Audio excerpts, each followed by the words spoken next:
राधे राधे सभी को। I hope आप सब बहुत अच्छे होंगे, अपने घरों में एकदम मस्त होंगे। तो आज का टॉपिक बहुत ज्यादा करारा होने वाला है, क्योंकि लिब्रांडो को इनसे इतनी नफरत है कि अगर सुबह उनकी साफ ना उतरे तो वो इसका दोष भी इन्हीं को देंगे। देश में अगर कुछ भी गलत होता है तो इसका ब्लेम सीधा इन पर आ जाएगा, और देश में कुछ अच्छा होता है तो उसके खिलाफ आंदोलन हो जाएगा। और उस आंदोलन में भी गाली किसी पॉलिटिकल पार्टी, किसी सत्ताधारी पार्टी, किसी विपरीत पार्टी को नहीं दी जाएगी, बल्कि उस आंदोलन में गाली आज के टॉपिक को दी जाएगी। और अगर मुर्दाबाद के नारे लगेंगे तो सिर्फ इन्हीं के लिए लगेंगे, और यदि कोई प्रोटेस्ट होता है तो उसमें भी सिर्फ इन्हीं की गलती दी जाएगी। और अगर कुछ अच्छा हो जाए तो उसकी कोई शाबाशी नहीं, उसकी कोई प्रशंसा नहीं। तो हाँ, आप लोग सही समझे। तो आज मैं बात करने जा रहा हूँ भारत की यूनिवर्सिटीज के चहेते टॉपिक, जिसको कोई भी कहीं से भी उठकर गाली दे सकता है, कोई भी उठकर कुछ भी बोल सकता है, क्योंकि उनको पता है ये कभी उत्तर नहीं देंगे। तो आज मैं बात करने वाला हूँ ब्राह्मणवाद और ठाकुरवाद की। आज के समय में ये क्या हो रहा है, हिंदू यानी कि सनातन धर्म के वो दो पिलर, वो दो वर्ण, जिन्होंने इस देश की अखंडता, प्रभुता और सहिष्णुता को संभाल के रखने में, बल्कि इस देश को आजाद कराने में सबसे ज्यादा योगदान देने वाले दो वर्ण, आज उन्हीं को इस देश में गाली दी जा रही है। आज उन्हीं को इस देश में वो सम्मान नहीं दिया जा रहा है जो उनको देना चाहिए। ब्राह्मण यानी कि हिंदू धर्म की वो नींव, चाहे भारत में कोई भी आक्रांता आया हो, चाहे भारत में कोई भी कंपनीज आई हो, चाहे भारत में कितने भी बड़े बड़े मुगल शासक रहे हो, जिनका सबसे पहला टारगेट ब्राह्मण ही होता था। और सभी आक्रांता एक चीज को पूर्णतया मानते थे कि यदि हम हिंदू में से ब्राह्मणों को खत्म कर देंगे तो हिंदू धर्म अपने आप खत्म हो जाएगा। इतने सब टारगेट के बावजूद भी ब्राह्मण ने कभी भी इस देश की संस्कृति, इस देश की धरोहर और इस देश के शास्त्रों को कभी भी उन आक्रांताओं के हाथ नहीं लगने दिया, और कभी उनको नहीं सौंपा। और ब्राह्मणों के गांव जला दिए गए, फिर भी उन्होंने अपनी संस्कृति, अपनी धरोहर को नहीं छोड़ा। और ना जाने कितने ब्राह्मणों को धर्म परिवर्तन करने पर मजबूर किया गया, तलवार की नोक पे मजबूर किया गया, पर गला कटना मंजूर था, जनेऊ उतारना नहीं। और यदि हम जब बात करते हैं ठाकुरवाद की, तो सबसे पहले हमको ये समझना होगा, जिनके घर, जिनके वंश के वंश उजड़ गए इस देश को बनाने के लिए, हम उनकी बात कर रहे हैं। और तलवार की नोक पर सभी आक्रांताओं को इस देश से मार भगाया, और ना जाने कितने क्षत्रिय राजा और ना जाने कितने क्षत्रिय क्रांतिकारी इस देश को, इस देश की भूमि को, इस देश की मिट्टी को अपना खून देकर इसको सींच गए। हम उन सबकी शहादत इतनी जल्दी कैसे भूल सकते हैं। इस देश में कभी भी कहीं से भी उठकर कोई भी झाटू कभी भी ब्राह्मणवाद, कभी भी ब्राह्मण, कभी भी ठाकुर को गाली दे देता है। कहते थे ठाकुरों के कुएं हैं तो उनने हमें कभी पानी नहीं पीने दिया। तो आप सभी से मैं इतना ही पूछना चाहूंगा कि उस टाइम कुआं कौन खोदता था? ठाकुर तो नहीं खोदता होगा, और ना ही ब्राह्मण खोदता होगा। और पहली बात, कुआं खोदा जाता था तो एक शूद्र के द्वारा खोदा जाता था, और यदि शूद्र के द्वारा खोदा गया तो पहले वो अछूत नहीं हुआ क्या? और दूसरी बात, मेरे को विज्ञान के दृष्टिकोण से ये समझाओ कि क्या किसी की पीढ़ियां बिना पानी पिए रह सकती हैं क्या? अगर 2-3 दिन पानी ना मिले तो आदमी मर जाए, और ये 1000 साल तक जी रहे हैं। अरे यार, कोई भी झाटू कुछ भी लिख जाता है, कुछ भी बोल जाता है, और हम हिंदू उसको मान भी लेते हैं। और चाहे वो व्यक्ति हमारे धर्म का हो चाहे ना हो, और चाहे वो व्यक्ति हमारे देश का हो या ना हो। और फिर एक झूठ और फैलाया जाता है इन्हीं दलों के द्वारा कि हमारी कमर पे तो हमको झाड़ू बांध के चलना पड़ता था, क्योंकि जो हमारे पैरों के निशान पड़ते थे वो मिट सके। और यदि ये बात सत्य होती तो इसका सबूत हमको हमारे ग्रंथ में, हमारे शास्त्र में, हमारे पुराण में क्यों नहीं मिलता? और तो और किसी भी आक्रांता, किसी भी विदेशी की किताब में इसका कोई भी प्रमाण नहीं मिलता। और दूसरे दृष्टिकोण से बात की जाए तो यदि किसी की कमर में पूरे जीवन भर के लिए झाड़ू बांध दी जाए तो उसकी तो पीढ़ियों की कमर तक बेकार हो जाएगी, वो बीमारी उनके जीन्स में आ जाएगी। तो अभी तक एक बात बताओ, ये सब जिंदा कैसे है? और यदि हमने इतना अत्याचार किया है तो हमारी आबादी और आपकी आबादी में इतना बड़ा डिफरेंस कैसे है? क्योंकि जब आप अपने घरों में हमें बड़े बड़े गालियां दे रहे थे, तब हम उन आक्रांताओं से लड़कर उन आक्रांताओं को इस देश से भगा रहे थे, जिससे हमारी नहीं बल्कि आपकी भी बहन बेटियां बच सके। मैं यहाँ पर किसी को गलत नहीं ठहराता, लेकिन यदि आप हिंदू धर्म, सनातन धर्म के बड़े दो पिलरों को गाली देते रहेंगे तो मेरे को बोलना पड़ेगा। और यदि बात करें रिजर्वेशन की, तो ब्राह्मणों और ठाकुरों को कौन दे गया था आरक्षण? जिस संविधान की किताब में आरक्षण खुद 10 साल के बाद खत्म होना था, वहां आज आरक्षण 70 से 80 साल तक चलता जा रहा है। और बात करी जाए आरक्षण कम होने की, तो आरक्षण कम होने की बजाय बढ़ता ही जा रहा है, और कब तक रहेगा इसका भी कोई पता नहीं। और यदि देखा जाए तो ब्राह्मण और ठाकुर ने कभी भी आपको आरक्षण के खिलाफ, आरक्षण होने के कारण आपको कभी गाली नहीं दी। और ना जाने कितने सामान्य वर्ग के लोगों के घरों में कितने लोग हैं जो रिजर्वेशन के कारण नौकरी को नहीं पा पाए। और यदि किसी भी एग्जाम, किसी भी परीक्षा की बात की जाए तो जनरल कैटेगरी को कम से कम 90 to 98% और कभी कभी तो 99% तक भी क्राइटेरिया चला जाता है। वहीं ओबीसी समाज को 85% से 90% तक, और SC ST को 65 से 75% तक।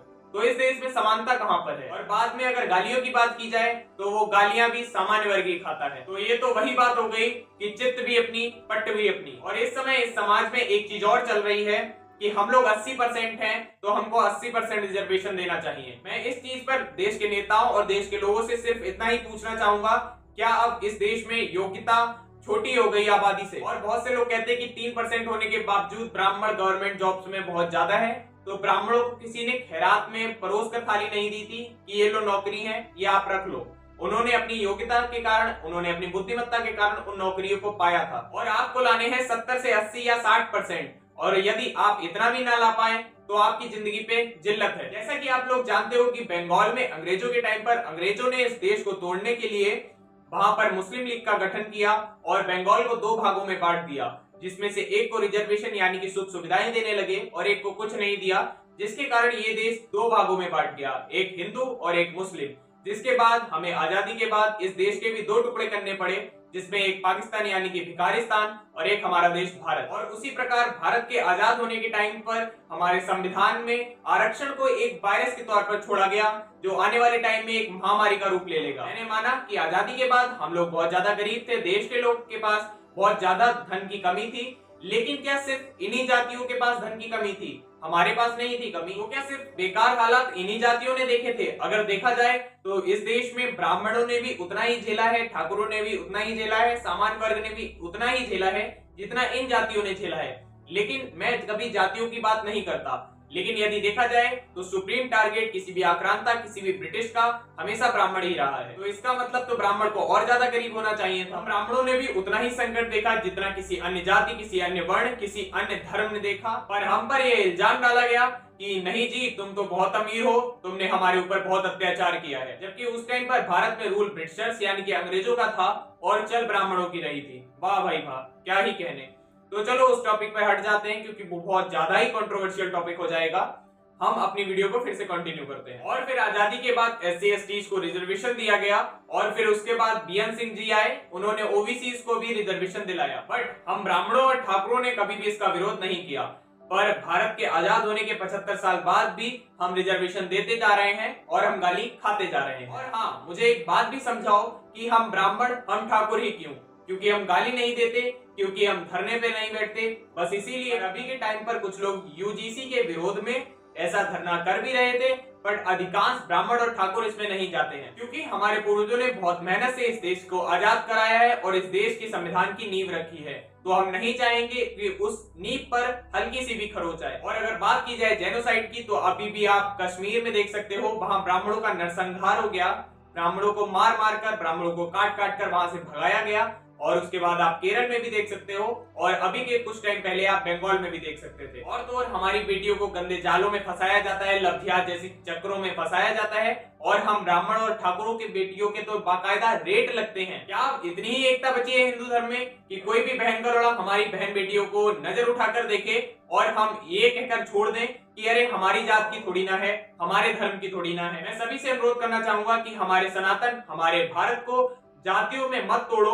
हमारा 4 वर्णों का एक सिस्टम है जो कि इक्वेलिटी का प्रतीक है, बल्कि हमारे सनातन धर्म में सिर्फ 4 वर्णों का सिस्टम है, ब्राह्मण, क्षत्रिय, वैश्य और शूद्र। यानी कि हमारे सनातन हिंदू धर्म की सिर्फ 4 शाखाएं हैं, और यदि एक भी शाखा इस पेड़ से टूट गई तो ये पेड़ बर्बाद हो जाएगा। तो प्लीज संभालो इसे, और इसे संभालना हमारी और आपकी जिम्मेदारी है, क्योंकि जब तक हम एक हैं तब तक हमारा कोई बाल विवाह का नहीं कर सकता। और लास्ट में सभी धर्मों से इतना ही कहना चाहूंगा कि ब्राह्मण और क्षत्रिय ही क्यों, क्या आपको सिर्फ हिंदू धर्म ही तोड़ना है? अगर देखा जाए तो सबसे ज्यादा टेररिस्ट किसी अन्य वर्ग से ही आते हैं, और अगर मैं ज्यादा कह दूं तो उन्हीं से आते हैं। पर नहीं, हिंदुओं को तोड़ो जिससे हिंदू का ये स्थान, हिंदुस्तान तोड़ा जा सके। और जो अन्य जातियों के, अन्य वर्ग के लीडर्स हैं, वो इन्हीं चीजों पर अपनी राजनीति चमकाने का काम करते हैं। उन्हें हमारे देश की प्रभुता, अखंडता और सहिष्णुता से कोई भी किसी भी प्रकार का फर्क नहीं पड़ता। और जो ये दलित शब्द है, ये भी उन्हीं लोगों ने दिया है जो हमारे हिंदू धर्म में फूट डालना चाहते हैं, क्योंकि दलित का अर्थ है दबा हुआ, कुचा हुआ होना। मैं सीधे तौर पर नाम ले लेता हूँ, अभी के टाइम पे चंद्रशेखर आजाद, और जो दलित शब्द देने वाली थी मैडम मायावती। और हाँ, जो JNU, BHU जैसी बड़ी बड़ी यूनिवर्सिटीज में पढ़ते हैं और ब्राह्मणों के खिलाफ गाली देते हैं, ब्राह्मणों के खिलाफ जो दीवारों पर गंदे शब्द लिखते हैं और कहते हैं कि ब्राह्मण भारत छोड़ो, ठाकुर भारत छोड़ो, ऐसे नारे भी लगाते हैं, तो उनके लिए मैं एक शायरी कहना चाहूंगा, इकाई दहाई सैकड़ा तुम्हारी माँ की जय जय जय। तुमको क्या लगा था गलत बोलूंगा? और जो हिंदू धर्म को एकत्रित करना चाहते हैं, मैं उन सभी से सिर्फ एक ही बात कहना चाहूंगा कि आप जिस भी फील्ड में हो, आप जिस भी नौकरी में हो, आप जिस भी धंधे में हो, आप सिर्फ उसी चीज में इतना तन्मयता से लग जाएं, उसी चीज में इतना मन लगाकर काम करें जिससे आप उसी चीज में अपने देश को सर्वोपरि बना सकें और उस चीज में भारत नंबर 1 हो, जिससे बाकी सारे देश, बाकी सारे धर्म ये चीजें देखते रह जाएं। और मैं सभी सरकारों और सभी नेताओं से इतनी उम्मीद करता हूं कि वह कोई ऐसा नियम लाएं जिससे ये रिजर्वेशन हल्के हल्के खत्म करा जाए और इसकी लत लोगों को ना पड़े, क्योंकि भारत के 2 बड़े तबके यानी कि ब्राह्मण और क्षत्रिय सड़कों पर आते हैं, धरने करते हैं रोडों पर आकर। तो आप सोच कर देखिए क्या नहीं हो सकता। तो हाँ, आज की बात को करते हैं यहीं पर खत्म। आज की वीडियो में मैंने अधिकतर किसी को टारगेट नहीं किया है, ना ही किसी का नाम बोला है, तो प्लीज सभी लोग सुधर जाओ और मेरे को नाम बोलने पे मजबूर मत करो। अगर वीडियो पसंद आई हो तो प्लीज वीडियो को लाइक करें, चैनल को सब्सक्राइब करें और वीडियो को शेयर करें। और वीडियो में अगर कुछ सुझाव देना हो, कोई अगर बात कहनी हो तो प्लीज एक कमेंट कर दें। तो हाँ, मिलते हैं अगली वीडियो में एक करारे, एक मजेदार, एक मिस्टीरियस टॉपिक के साथ। एक ऐसा टॉपिक जिसके बारे में अभी तक ज्यादा बात हुई नहीं है, किसी ने उसके बारे में बात की नहीं है, तो एक ऐसे टॉपिक के साथ मिलते हैं। तब तक के लिए राधे राधे। पराजित राष्ट्र तब तक पराजित नहीं होता जब तक वो अपनी संस्कृति व मूल्यों की रक्षा कर पाता है। पर क्या धर्म व जाति के नाम पर खंड खंड में बटा यह राष्ट्र आक्रांताओं से अपनी संस्कृति की रक्षा कर पाएगा? यदि आक्रांताओं को इस धरती पर स्थिर होना है तो उन्हें व्यक्ति से व्यक्ति को जोड़ने वाली संस्कृति पर आक्रमण करना होगा, और वे करेंगे यदि हम सावधान नहीं हुए तो। और यदि हमने अपनी सांस्कृतिक विरासत को छोड़ा तो हमारा पतन निश्चित है।